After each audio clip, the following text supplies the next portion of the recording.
14절에 보면은 그들이 믿지 아니하는 자를 이를 어찌 부르리요 듣지도 못한 이를 어찌 믿으리요 전파하는 자 없이 어찌 들으리요 그렇습니다. 또 보내심을 받지 않았으면 어찌 전파리요. 가만 보면은 여기에 네 가지 질문이 나오죠. 어찌 부르리요 어찌 믿으리요 어찌 들으리요 어찌 전파리요 그랬습니다. 믿지 않는 사람을 어떻게 부르겠느냐? 예수 이름을 부른다라고 하는 것은 예수님에 대한 믿음이 있어야 됩니다. 예수님에 대한 믿음이 있어야 됩니다. 우리가 이 어떤 위기 상황에 닥쳤을 때 119를 부르잖아요. 119. 119를 부르면 온다. 이 믿음이 있기 때문에 또 저희도 20년 전에 저희 덕산 빌라 거기 살 때 우리 애들 엄마가 밤에 자다가 하혈을 했다. 예. 병원에 가보라니까 제 양반은 병원을 안 가요. 그래서 밤에 자다가 뭐 여보 그러면서 쿵 쓰러져요. 그래서 자다가 깨니까 옆에 퍽 쓰러져 있어. 그래서 얼마나 놀라는지 그냥 다리가 후들 떨리면서 그때 뭐 덜덜 떨리는 손으로 119 하니까 5분 내로 웽 하고 오더구만. 네, 와서 이제 씻고 경찰병원에 갔는데 그러니까 우리가 부르면은 온다. 그게 믿음이 있다고요. 불러도 오지 않으면은 그 다음부터 소문이 나면은 안 부르죠. 안 부르죠. 또 어떤 그 위기 상황을 만났을 때 경찰을 부르면 온다. 112를 누르는 거죠. 예수님이 나를 구원해 주셨다. 이 죄가 흘러넘치는 세상에 살아가는 나를 죄에서 구원해 주셨다. 이걸 믿지 못하면은 예수의 이름을 부를 수가 없죠. 예수 이름을 부르. 우리가 예수 이름을 찾고 주님 주님 하고 자꾸 부르는 것은 주님을 믿기 때문에 그런 겁니다. 주님을 믿기 때문에 듣지도 못한 이를 어찌 믿으리요. 예수를 믿는 것은 예수가 어떤 분인가 들었다는 거예요. 들었기 때문에. 근데 예수에 대해서 들은 것이 아무것도 없어요. 예. 예수님이 누군지를 몰라. 누군지를 몰라. 그럼 어떻게 그분을 믿을 수가 있겠어요? 그냥 복음을 받아들이든가 거절하기 위해서는 복음을 들어야 됩니다. 듣고 나서 이거는 내가 받아들인 것이 좋겠다. 한 받아들이는 것이고 뭐 이런 것이 있어. 안 받아들이는 거죠. 어쨌든 들어야 된다. 들어야 된다. 들어야 믿을 수가 있다. 예. 누군지 모르는 자를 무턱대고 믿을 수는 없는 거예요. 들어야 된다. 들어야. 예. 예. 그러니까 바르게 들어야죠. 바르게 어떤 사람인가 정확하게 들어야죠. 전파하는 자가 없이 어찌 들으리요. 예수를 믿기 위해서는 예수가 누구다. 예수가 그리스도다. 전해주는 사람이 있어야 된다는 거죠. 예. 전파하는 사람은 사도나 전도자를 뜻하는 것이 아니라 예수가 그리스도라는 것을 알고 전하는 모든 사람을 이야기합니다. 모든 사람. 예, 누구나 다 전파하는 사람이 될 수 있다는 거죠. 보내심을 받지 아니하였으면 어찌 전파하리요. 그랬습니다. 전하는 자는 스스로 내가 가서 전하는 것이 아니라 나를 보낸 자가 있어요. 파송한 자가 있어요. 파송한 자. 그 파송한 자가 있어야 권위가 있는 거죠. 권위. 우리나라가 세계 곳곳에 대사관이 있어요. 그 대사. 우리나라의 그 국력이 커질수록 이 대사관의 권위가 높아지는 거죠. 대사관의 권위가 높아져. 예. 우리도 이제 대사관들이 이제 국력이 커지니까 해외 대사관들을 보면은 규모가 굉장하다, 굉장히 커지다고요. 미국 대사관 같은 경우는 해외에 있는 그 미국 대사관 같은 경우는 막 정부 청사만 해요. 엄청나게 큽니다. 영국이나 뭐 프랑스나 독일에 있는 그 미국 대사관은 뭐 그냥 무슨 그 나라 정부 청사처럼 커요. 굉장하거든요. 그 앞에 또 해병대가 지키고 있고 우리나라도 그렇죠. 우리나라도 국력이 커지니까 점점 커지고 파송하는 사람도 많아지고 권위가 있는 거죠. 권위가 보낸 사람의 권위가 있는 거죠. 복음을 전하는 사람도 그 복음을 전하라고 보낸 분이 있다는 거죠. 그 하나님이시죠. 하나님. 그러니까 보냄을 받은 사람은 보내신 분과 특별한 관계가 있는 거죠. 예. 대사관의 대사를 보낼 때 그 대사는 그를 보낸 왕이나 그다음에 또 대통령이나 이런 사람과 특별한 관계 있는 사람 보내지 아무나 보내지 않는 거죠. 예. 나하고 아주 특별한 관계. 나하고 아주 특별한 관계고 나라를 위해서 특별하게 일할 수 있는 능력 있는 사람을 뽑아가지고 가장 중요한 국가부터 보낸다. 보낸다. 예. 사도들은 주님으로부터 보냄을 받은 자. 그 사도라고 하는 말, 아포스톨로스라는 말 자체가 보냄을 받은 자, 보냄을 받은 자. 그런 뜻입니다. 예수께서 사도들을 파송하실 때 아버지께서 나를 보내신 것 같이 나도 너희를 보내노라 그랬습니다. 그러니까 이 보낸다는 것이 굉장히 중요하다는 거죠. 아버지가 나를 보낸 것처럼 나도 너희를 보내노라. 아버지가 나를 어디로 보냈어요? 세상에 보냈죠. 세상에. 하늘에 있는 하늘 이 보좌에 있던 아들을 세상에 보내셨어요. 사람으로 보내셨어요. 나도 너희를 보내노라. 세상에 보낸다. 그러니까 이 보냄이란 단어 속에는 굉장히 중요한 뜻이 함축되어 있죠. 아버지가 하늘에서 아버지와 같이 있는 아들을 세상의 사람으로 보내셨어요. 예, 보내셨어요. 굉장한 거죠. 예. 근데 예수님은 우리를 나도 너희를 보내노라. 똑같은 단어라. 똑같이 보낸다. 그러니까 거기에 그 세상이라고 하는 험난한 곳이 아버지도 아시죠? 하나님도 아시는 그곳에 아들을 보내셨고 또 예수님이 우리를 보내실 때도 세상이 어떤 곳인가 다 아시면서 보내신 거죠. 그러나 그 보내심에는 권위가 있는 거죠. 권위가 있는 거죠. 예. 아들과 함께 하시는 아버지, 또 우리와 함께 하시는 주님, 그 권위가 있는 겁니다. 그 주님으로부터 보냄을 받은 자가 전도자라는 거죠. 전도자. 이 보냄을 받은 사람은 그러므로 맡은 일을 잘 감당해. 아주 성실하게 책임감 있게 잘해야 됩니다. 이스라엘 백성들이 가나안 땅을 정복하러 갈 때 하나님이 그 땅을 자기들에게 주셨다고 그냥 가지 않았습니다. 그냥 뭐 물통 하나 차고 털레털레 가지 않았다는 거죠. 전쟁을 수없이 해서 들어갔습니다.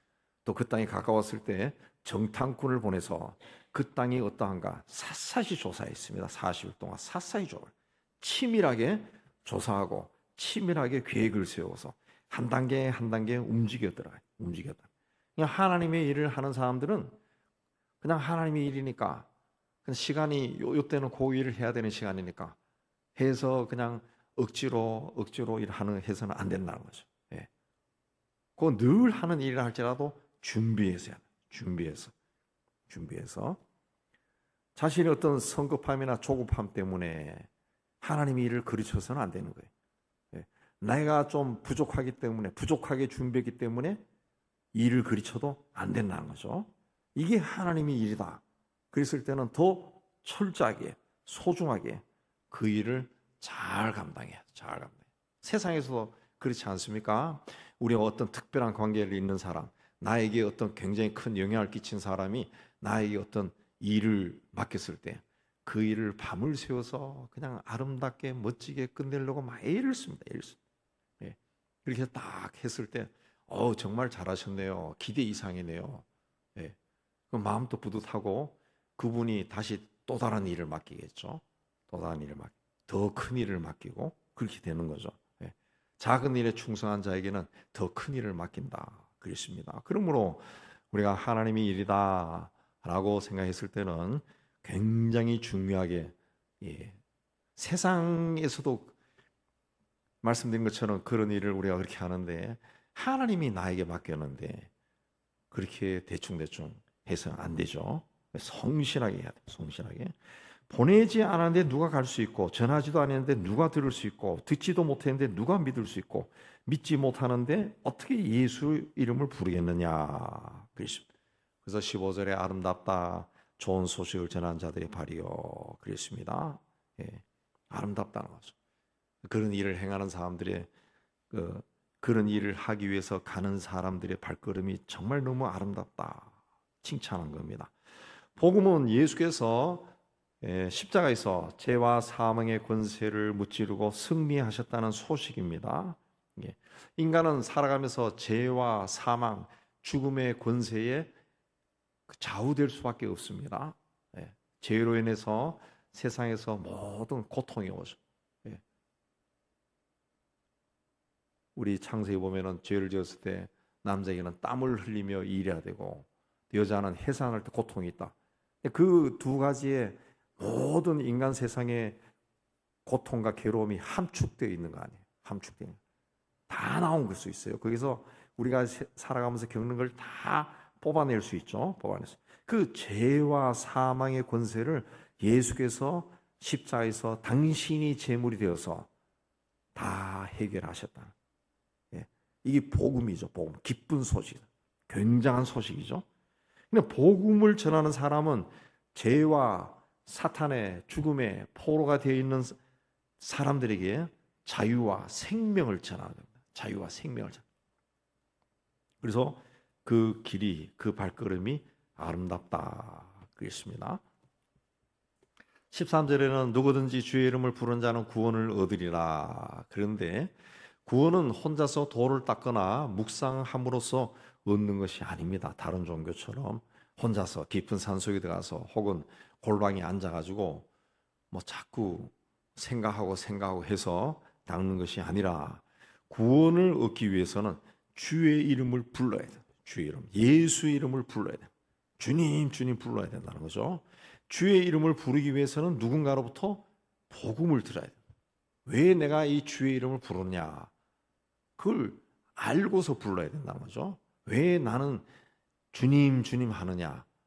그걸 알고 불러야 된다는 거죠. 그냥 남이 하니까 주님이라고 부르는 게 아니라 주님이 뭘 했느냐, 나를 위해 뭘 했느냐, 그걸 분명히 알고 불러야 된다는 거죠. 불러야 된다.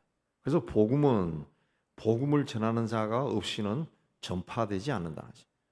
복음이 뭐다? 누군가가 말해줘야 된다. 누군가 말해줘야 된다. 그러나 그렇게 복음을 전했지만은 16절에 그들이 다 순종하지 아니했다. 그렇습니다. 이사야가 이르러 주여 우리가 전한 것을 누가 믿었나이까 하였으니, 우리가 전한 것을 누가 믿었느냐? 복음이 전해져도 이스라엘이 믿지 않을 것이다. 예언했습니다. 이사야가 예언한 대로 예수님 당시 이스라엘 백성들이 예수를 메시아로 믿지 않았어요. 순종하지 않았다. 복음을 순종하지 않았다. 하나님의 말씀을 받아들이지 않았다. 아멘으로 받아들이지 않았다. 하나님의 말씀이 눈앞에서 현실적으로 이루어지는 것을 보면서도 아멘하지 않았다는 거죠. 아멘하지 않았다. 그러면 왜 그런 순종하지 않았습니까? 믿음이 없었다는 거죠. 믿음. 그 믿음이 어디서 오느냐? 17절에 믿음은 들음에서 나며 들음은 그리스도의 말씀으로 말미암았느니라. 이 듣는다라고 하는 것은 우리가 뭐 지나가다가 라디오 방송 듣고 지나가는 것이 아니라 이게 무슨 뜻인가? 적극적이고 아주 능동적으로 하나님의 말씀을 받아들이는 겁니다. 그러니까 하나님의 말씀을 진지하게 의미 있게 받아들이려고 애를 쓰면은 하나님이 우리에게 믿음을 주신다. 믿음. 왜? 믿음은 들음에서 난다. 믿음은 들음에서 나고 들음은 그리스도의 말씀으로 말미암았느니라. 믿음은 말씀에서부터 생긴다는 거죠. 그냥 믿습니다 해서 믿음이 생기는 게 아니라 믿음은 말씀에서 온다. 근데 이스라엘 백성들이 복음을 거부한 것은 복음을 듣지 못했기 때문도 아니고 이해하지 못했기 때문도 아니고 뭐라 그랬어요? 듣고도 믿지 않았다. 그랬습니다. 듣고도 믿지 않았다. 들었지만 안 믿었다는 거죠.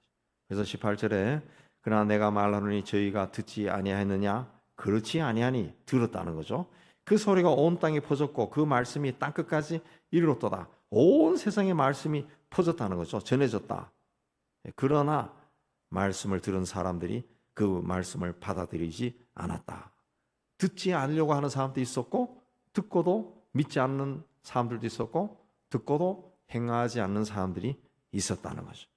그냥 유대인들이 듣지 못해서 복음을 듣지 못해서 그리스도를 거부한 것이 아니라 그들에게 그리스도의 말씀을 들을 기회가 충분히 주어졌고 복음이 무엇인가, 불신앙이 무엇인가, 그 결과가 무엇인가 충분히 말해줬지만은 거절했다. 우리가 복음서를 읽어보면은 예수님이 하신 말씀에 대해서 어떤 사람은 아멘 하고 그랬지만은 어떤 사람들은 시비 걸려고 쫓아가내잖아요.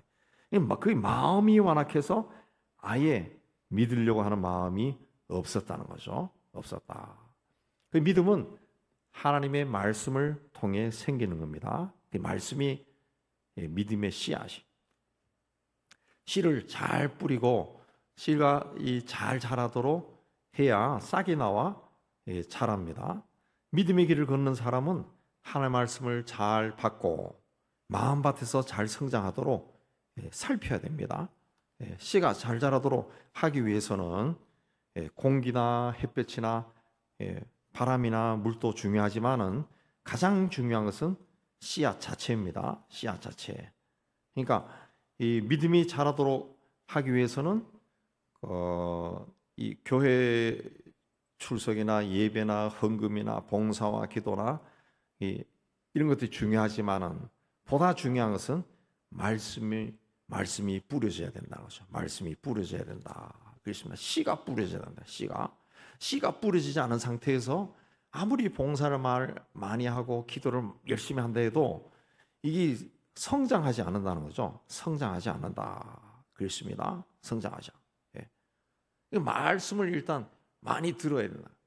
읽어요. 읽고 듣고 받고 그렇게 하죠. 말씀을 내 마음판에 심령에 씨앗이 뿌려져야 이 씨에서 싹이 나고 자랄 수 있는데 이 씨가 뿌려지지 않은 상태에서는 내가 아무리 열심을 내도 자라지 않는다. 아무리 그 씨가 뿌리지 않은 상태에서 생각을 하고 묵상을 하려고 해도 뭐 할 게 없잖아요. 할 게 없죠. 예. 복 있는 사람은 여호와의 말씀 묵상하는 자라 그랬는데 그 말씀 묵상할 마음 말씀이 있어야죠. 묵상할 마음 말씀이 없다는 거죠. 예. 뭐 다른 종교 이야기지만 불교에서 이 겨울에 되면 동안거를 들어갈 때 그 동안거의 주제가 있어요. 예. 병 속에 꽃이 어떻게 들어갔냐 이걸 하나 탁 던지는 거예요. 탁. 그거 한 달 내내 병 속에 꽃이 어떻게 들어갔나 그걸 가지고 생각하는 거예요. 생각. 그걸 하면서 묵상하면서 생각을 피고 해서 깨우쳐 나가는 거죠. 깨우쳐 나가는. 뭐가 있어야 생각을 하죠. 그 말씀이 있어야 된다. 여러분 데살로니가전서 2장 13절을 한번 펼쳐보세요. 2장 13절 330페이지 데살로니가전서 2장 13절 이러므로 우리가 하나님께 끊임없이 감사함은 너희가 우리에게 들은 바 하나님의 말씀을 받을 때에 사람의 말로 받지 아니하고 하나님의 말씀으로 받음이니 진실로 그러하도다. 이 말씀이 또한 너희 믿는 자 가운데서 역사하느니라 그랬습니다. 하나님의 말씀을 받을 때 어떤 사람이 전한다고 생각하지 말고 하나님이 하시는 말씀으로 받아들였다는 거예요. 데살로니가 사람들이 그렇게 하니까 말씀이 그렇게 믿는 사람들 속에서 역사했다. 예. 그냥 우리가 말씀을 받을 때 항상 마음의 문을 활짝 열고 받아야 됩니다. 예수님 시대의 사람들이 말씀을 받고도 왜 거절했습니까? 예수님 말씀을 받고서도 바리새인이나 비판한 사람들은 어떻게 저 사람이 배운 적이 없는데 저렇게 말씀을 잘하냐? 저 사람 어디서 온 거야? 저 누구야? 이렇게 했다는 거죠. 신기하게만 여기고 아니면 질투하고 하나님의 말씀을 받지 않았다. 그러니까 아무런 일도 일어나지 않았다는 거죠. 우리는 말씀을 받을 때 항상 긍정적이고 적극적인 자세로 말씀을 듣고 베레아 사람들처럼 과연 그러한가 해서 찾아보고 묵상해야 돼. 그러면은 그 씨가 뿌려져서 씨에서 싹이 올라오고 믿음이 생기고 열매가 열린다. 열매가 열린다 그랬습니다. 19절에 돌아가서 보면 모세가 내가 백성이 아닌 자로서 너희를 쉬게 하게 하며 미련한 백성으로서 너희를 노엽게 하리라. 20절에서는 이사야가 내가 나를 찾지 아니한 자들에게서 찾은 바 되고 내게 묻지 아니한 자들에게 나타났노라.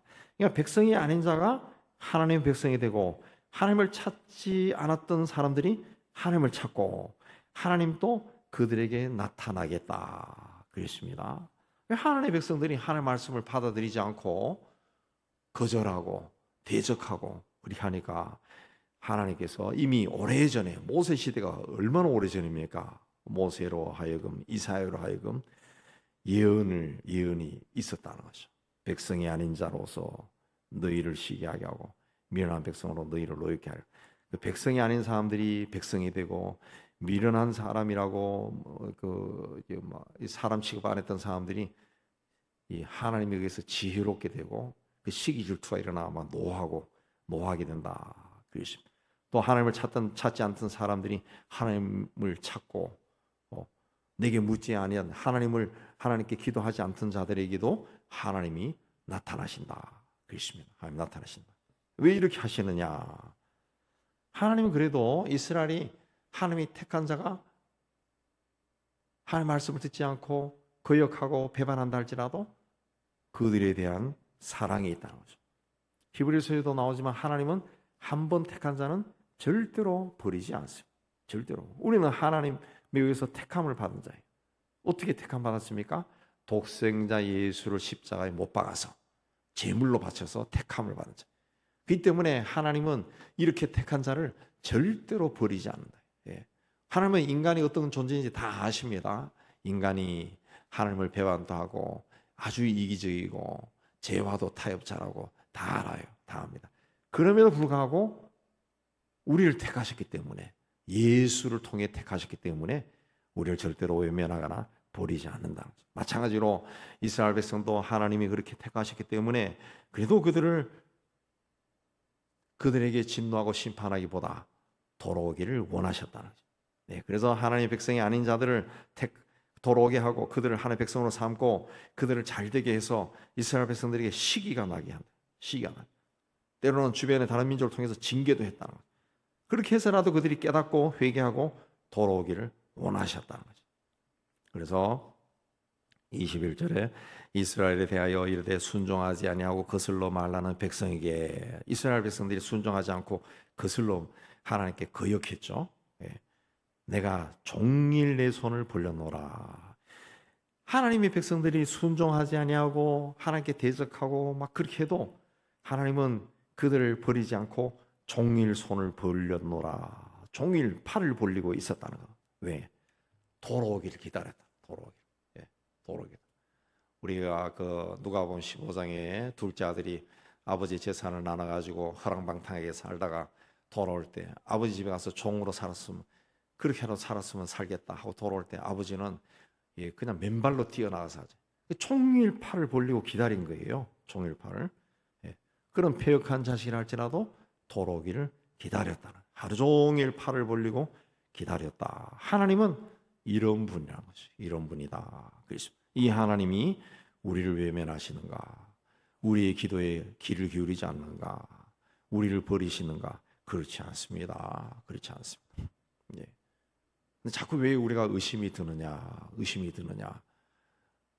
기도 그렇게 하는데도 왜 안 이루어지고 의심이 듭니까? 오늘 말씀에 나오지만 말씀입니다. 말씀. 이 기도를 해도 항상 말씀과 함께 가야 돼요. 말씀과 함께 하고 또 말씀을 읽다 은혜 받은 말씀이 있으면은 다른 곳에 옮겨가지고 외우고 말씀을 씨앗을 자꾸 말씀의 씨를 내 속에 뿌려야 이게 어떤 상황 속에서도 흔들리지 않고 어떤 상황 속에 거했을 때는 그 말씀이 생각나고 다시 힘을 얻고 나아가고 그렇게 할 수가 있습니다. 그게 없을 때는 씨가 뿌리지 않았으니까 싹이 나오죠. 열매가 없는 거예요. 열매가 없어요.